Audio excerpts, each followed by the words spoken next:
So as we continue on with chapter 4, we now get into one of our next physiological processes, and that's going to look at cell division and DNA replication. So when we start looking at cell division, we look at a couple different terms. The first one is mitosis. Mitosis is simply cell division that occurs in our somatic cells. And somatic cells are essentially all of our cells other than our sex cells. Our second term is meiosis. And this is cell division in our sex cells. And these are those cells that give rise to our sperm or our oocytes. Now with somatic cell division, essentially we have one cell that divides to produce two individual cells. This process is essentially necessary for development, for us to grow different tissues as we go through the replacement of old cells. And also as we damage tissue, we need to repair it.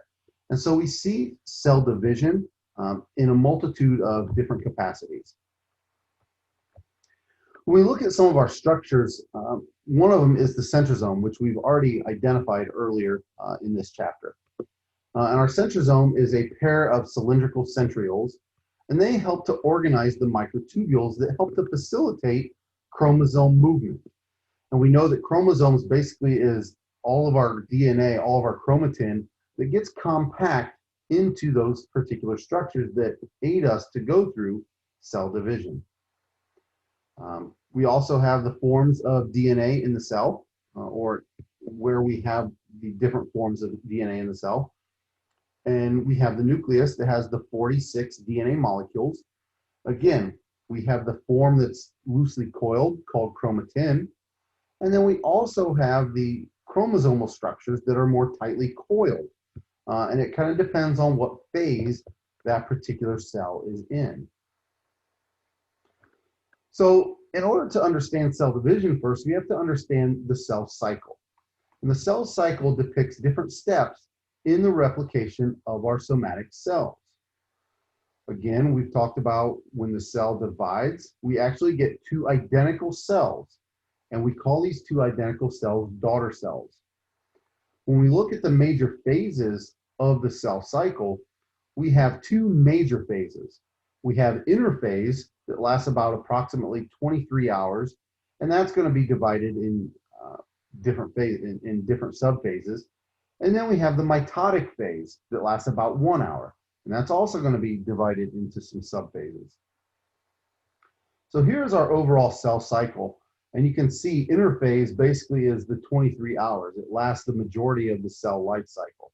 Within that, we have G1 phase, which is a growth and preparation phase. We have the S phase, which basically is the DNA replication phase. And then we have the G2, which is another growth phase. And as we continue on the preparation for the division of the DNA structures. And then down here we have our M phase, and this is the mitotic phase. So we go through the division of the nucleus and actually separate the different cells into two daughter cells. So let's talk about interphase first. Interphase is the time the cell prepares for division. So again, in interphase, the DNA is loosely coiled into chromatin. And again, we've talked about three different phases, G1, S, and G2. So with our G1 phase, this is our growth and production phase. So we're basically going through the production of new organelles. We're going to see where the structures that are needed for DNA replication are actually formed in this phase. And we have the replication of the centrioles to now produce two separate pairs, again, preparing for what's going to happen when we actually divide the cell. Our S phase is where the DNA is replicated. So now we have our 46 double helix strands that are going to get divided.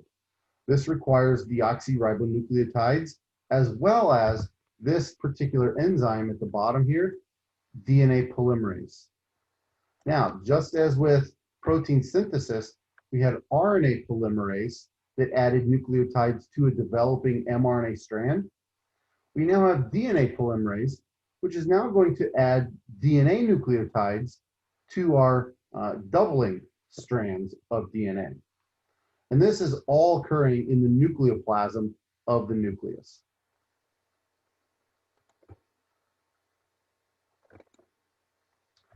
So what are the steps of DNA replication? You can see them listed here. We have the unwinding of the DNA molecule. We have the breaking of the parent strands apart. We have to assemble the new DNA strands together. And then we have to actually restore that double helix of the DNA. Now, this process is going to continue until both strands are replicated, and the replicated strands are called sister chromatids, and they are attached at the centromere.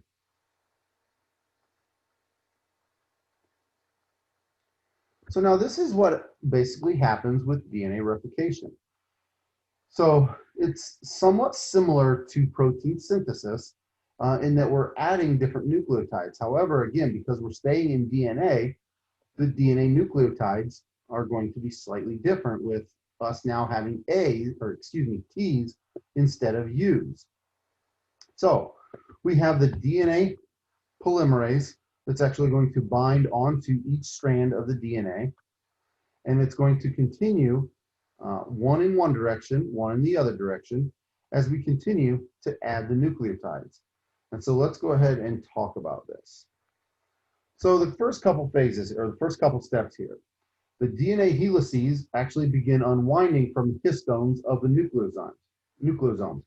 Remember, we have those stacks of histones and we have the DNA molecule wrapped around it twice. We have an enzyme called DNA helicase. And so this DNA helicase untwists the double helix and exposes our complementary chains. At this point, as we're starting to separate the chains, we also have what we call a replication fork. And this replication fork is the Y-shaped site that occurs when we start to separate the two strands. So if I just take a step back on the slide here, these are our two strands. Here is our replication fork, okay? So now each nucleotide strand that we have is going to serve as a template for building a new complementary strand. And then we have primase enzymes that are going to catalyze the formation of short RNA primers. So primase enzymes come in, they form some small little sections of RNA primers, and this allows us to get the process started. Now, the one thing about DNA polymerase is it only works in one direction. Now, we call this the 5' to 3' direction. What we're going to see is that the continuous strand is the leading strand, and it's synthesized obviously in one direction. And the discontinuous or the lagging strand is actually going to be synthesized in segments. So the continuous strand is going to be synthesized going towards that helicase enzyme as it continues to unwind the DNA. Our discontinuous strand moves away from the helicase enzyme. As we move away, and then the helicase moves in the opposite direction, our DNA polymerase now has to come back towards the replication fork and create a new little segment. The DNA nucleotides then replace the RNA primers by DNA polymerase. Now, specifically on the discontinuous strand, we have a DNA ligase enzyme, and it's going to splice together the short segments of the discontinuous strand. Okay, so again, we've had three enzymes so far. We've had DNA helicase that unwinds the DNA molecule. We have DNA polymerase that adds nucleotides onto the DNA. And we have the DNA ligase that actually splices together the shorter strands of the discontinuous strand.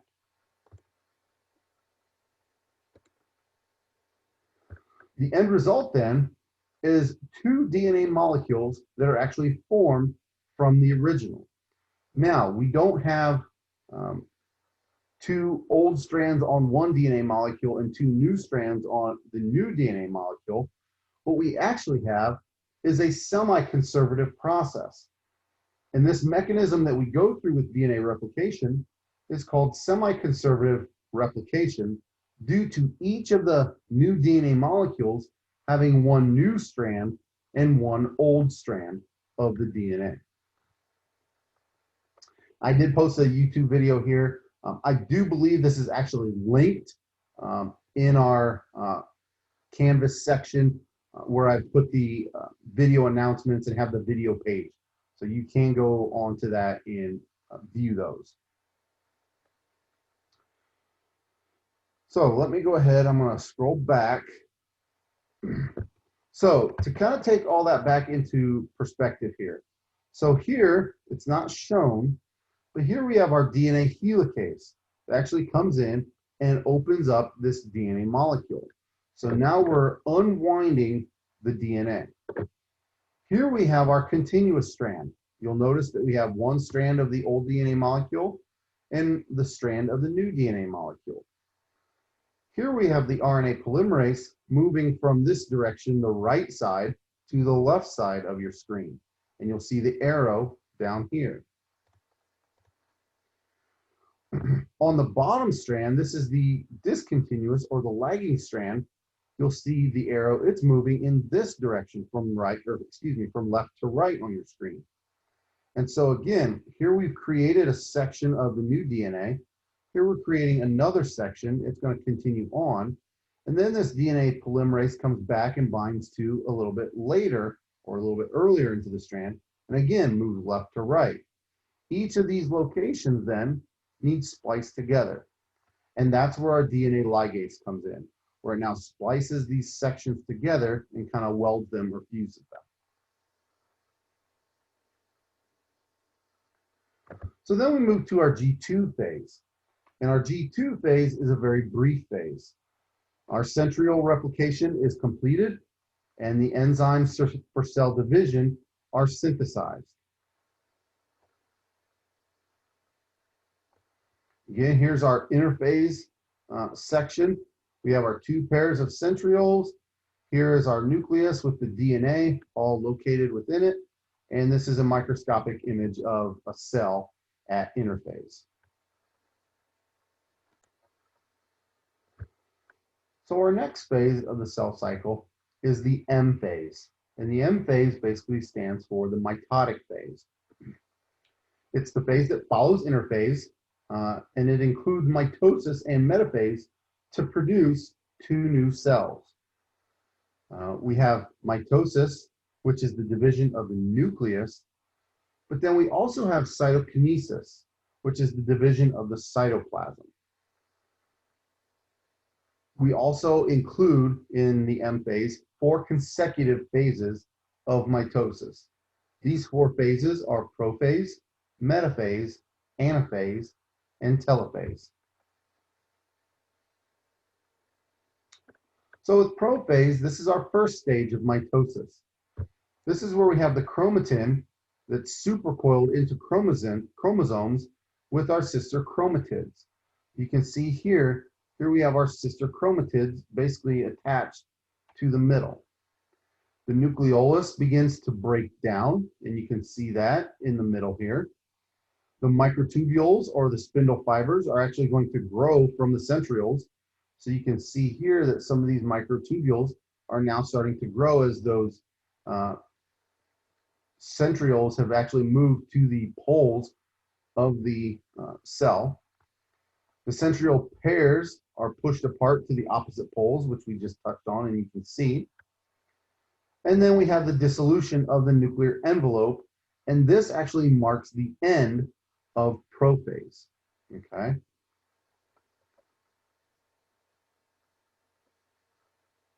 So our second stage of mitosis is going to be metaphase. And in metaphase, the chromosomes are actually aligned on the equatorial plate of the cell. So you can think of with metaphase, metaphase begins with M.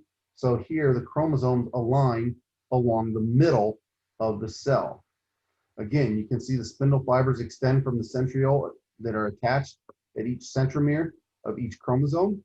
And so they kind of flow in, attached to the centromere, where essentially we're getting ready to start to pull everything apart. And you can see here the microscopic view of metaphase. Here you can see the spindle fibers in the centromeres, or excuse me, the centrioles. where they're actually starting to pull everything apart or getting ready to pull everything apart. Our third stage of mitosis is anaphase. And this starts as the spindle fibers move the sister chromatids apart toward the poles. So just as with metaphase, those aligned along the middle, anaphase now are pulling them away from the middle. So if you want to remember anaphase, A, pulling away, just as a way to kind of remember that. Each chromatid now has a chromosome of one DNA double helix with its own centromere. So you can see the chromosomes or the chromatids are now separated and are being pulled apart, and you can see that here with anaphase, okay? And you can see that on the microscopic view. And here is our last phase, or the last of the 4 phases of the M phase, is telophase. And this is the arrival of a group of chromosomes at each pole. Now those chromosomes can begin to uncoil and return back into chromatin. The new nucleolus is formed in each cell, as you can start to see this circular pattern beginning to form. The mitotic spindle is now broken up along the centrioles here. You can see where it's being broken apart.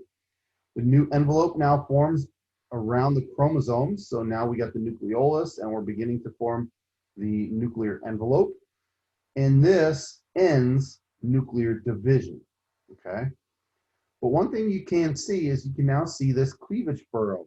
So we went from anaphase, where we're kind of this big bubble here, now to telophase, where you can really start to see that cleavage furrow that begins to develop at this location. Same thing, we can see the microscopic view of telophase here at the bottom. And that then leads us to our last phase, which is cytokinesis.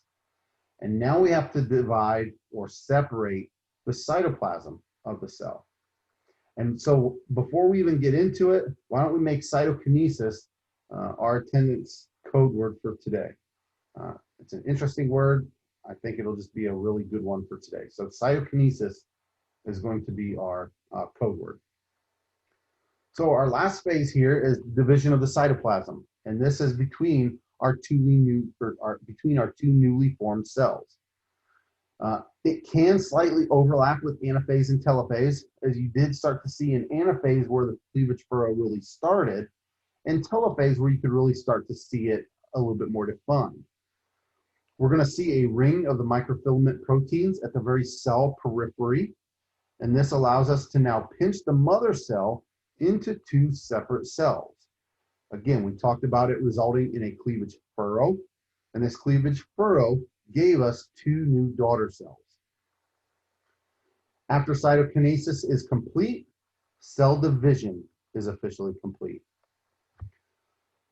So now we have a few things that we touch on regarding the cells themselves. Now, cells are obviously going to age, and some of them are going to get to a point where they die off. Some will last forever, others won't. So we have cell aging and death. And this is a normal continuous process that occurs with obvious body signs. Now, it's not so obvious at the molecular level, however, but we do see reduced metabolic function of normal cells. And this reduced metabolic function causes a reduced ability to maintain homeostasis. This gives us a lower number of normally functioning cells and some of our abnormal function, or some abnormal function of the remaining cells. We start to see an alternation or an alteration, if you will, in the structure or the number of our organelles that we typically have in some of these cells. And as we age, we can also start to see a change in the structure of our chromatin and chromosomes, which can also start to affect some of the structure of the DNA, which can start to lead to some DNA disorders and ill-forming proteins, per se, based on damage to that tissue and to those structures. Now, aging also includes what we call cell death. And cell death occurs by 2 mechanisms. it's either going to be killed by harmful agents or mechanical damage, or we can actually have what we consider self-suicide. And this is what we consider apoptosis. And apoptosis is basically programmed cell death. And apoptosis is going to continue in orderly continuing steps, where it starts to destroy and remove the cellular components and the cell remnants. And it is initiated by some ligand receptor signaling. So again, we talked about ligand receptors, where particular chemicals come in, bind to those receptors. Well, in this case, we have chemicals that come in and bind to the cells, bind to the receptors on the cells, and that starts to tell the cells, hey, we're going to be destroyed, in a sense. So what are some of the actions initiated by the enzymes? Well, we have the destruction of DNA polymerase, which now begins to digest DNA. We have the digestion of the cytoskeleton. So we're basically starting to tear apart what holds the cell in, or gives it its structure. We have the condensation of cytosol and the destruction of the organelles. And all of this now begins to form these little blebs or bubbles. And this then initiates other signals to stimulate the destruction of the rest of the cell. Now, programmed cell death occurs essentially to promote proper development. Okay, so for example, when you're an infant developing, or when you're a fetus developing, you have essentially webbed fingers.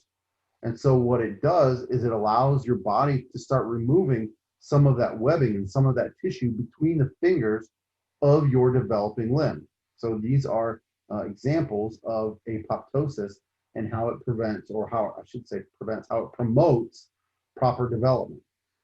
It's also a way for us to remove harmful cells within the body. So let's look at a clinical view of some of this. We have different regulatory mechanisms, and so our clinical view really looks at tumors. So when we look at the regulatory mechanisms, we have these signal cells, or a mechanism to signal cells to divide or to stop dividing. When some of these signals are actually disrupted or interrupted, sometimes that can prevent our cells from not realizing they're supposed to stop the cell division process. And when this occurs, this is when you start to see tumors beginning to divide or to arise. And this can interfere with the function of normal surrounding cells. Now, the problem is that if some of these abnormally functioning cells begin to enter the bloodstream or our lymph tissue, it actually allows these abnormal functioning cells to spread to other areas of the body. And when this occurs, this is what we call metastasis, and this spreads those cancer cells to the rest of the body. And this is when cancer really starts to kick into overdrive and really starts to cause a lot of other issues.